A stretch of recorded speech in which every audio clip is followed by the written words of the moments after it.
Fenyigelánk forradalom. Rátalpol egy birodalom. Félkoporsó fekvőpadom. Mindenható a hatalom. Belesandít életedbe. Belerondít ételedbe. Belelapoz leveledbe. Belekukkant a beledbe. Ez a föld, melyen annyiszor, Ez a föld, melyen századszor is futunk. Ez a föld minket nem tűr el, menekül alólunk, lásd édes Jézusunk. Ez a föld minket csak dobál, és leráz, és összeráz. Nagyon terhére vagyunk. Legjobbjaink rég elhultanak, holnap utánra magunktól elfogyunk. Megállj csak! Mit motyogsz, öreg bolond?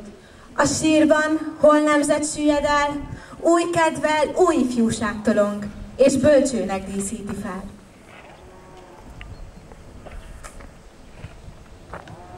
Micsoda rémek a bölcsőben!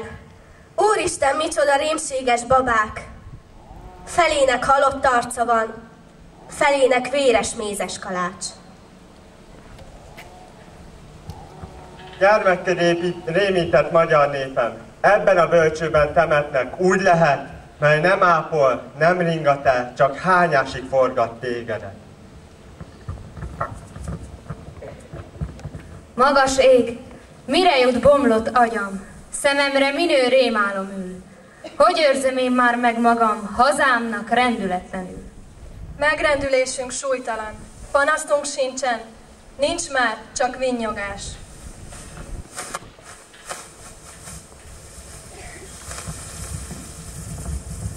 De föltámadtunk, ahogy annyiszor már.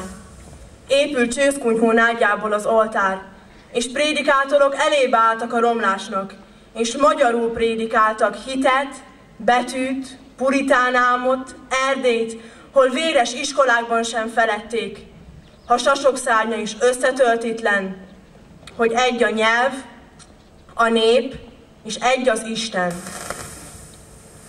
Jött a török had, jött a tatár, jött a Szulejmán. futott a tájon a patak az ér, s csobogott vígan a víz meg a vér. El sosem esni véglegesen. El nem zuhanni rókalesen. Sose föladni kölyköt, erőt. Sose hajolni mások előtt. Nyakasan állni akasztófa alatt, sose hajlítani meg a nyakat. Rákóczival és vérrel befutni Magyarországot. Ez vagyunk mi. Hajdúk, katonák, papok és gyerekek, akik elestek lyukaszászlók felett. Oroszok ellen, Németek ellen, Tankok és ágyúk október ellen. Osztrákok ellen, fegyverek ellen, szovjetek ellen, gyereksebekben. kukoricásban, kozákdárdában, világszabadság augusztusában. Világszabadság októberében, gyerekkoktélok bűvöletében. Sose föladni kölyköt erőt, sose hajolni mások előtt, nyakasan állni akasztófa alatt, sose hajlítani meg a nyakat.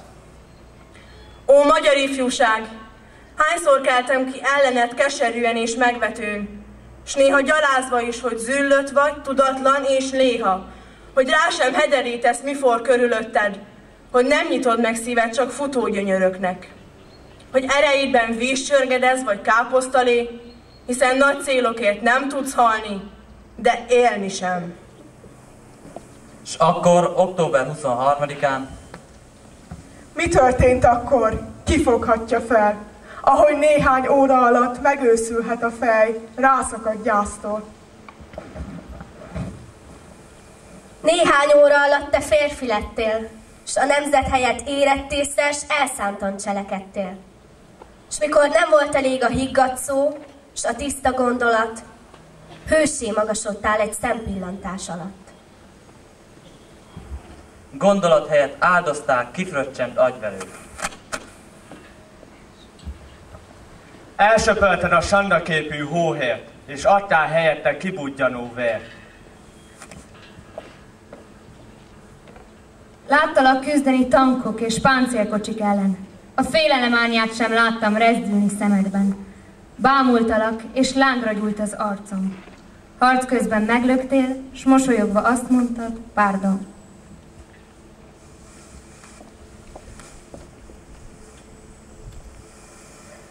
Hol vagy? Belekiáltom a kérdést az üvöltő téli szelekbe.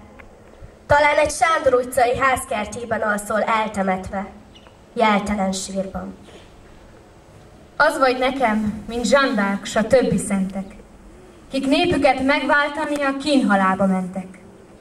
Az életed, mint az övé, szennyből s bűnből nőtt meg óriásra. Ki voltál, tudja a nép, s jeltelen sírodból a testedet a 10 körmével is kiássa.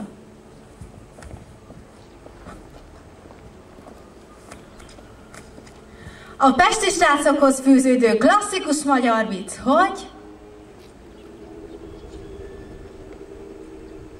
Miért támadnak a szovjetek mindig hajnalban? Mert a gyerekek akkor még alszanak. És mikor jött el leghamarabb a Mikulás Pestre?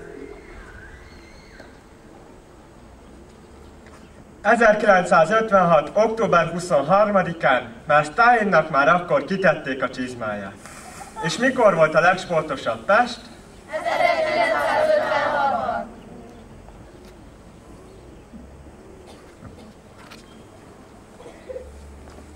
Mert akkor minden sarkon át egy puskás öcsi.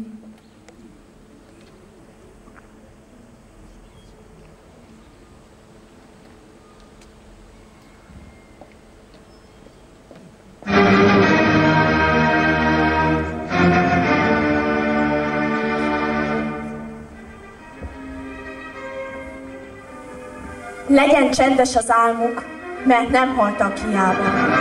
Letanolt erdőfái úgy fekszenek vigyázva.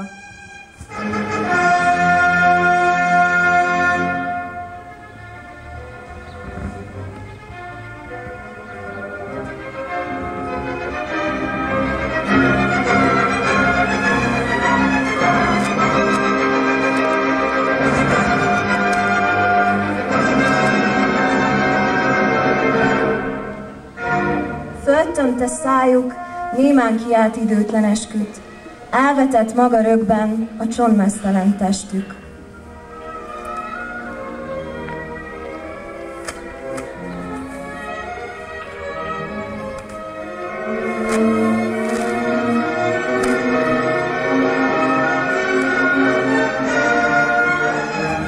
Feldúlt sírjukon mécses, október tűzvirága. A holtak jogán kérdez, választ mit se várva.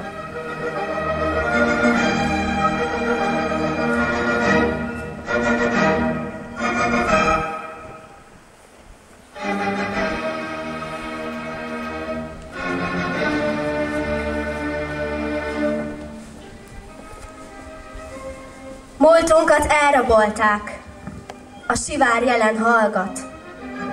Ők élik túl, a holtak, a győztes forradalmat.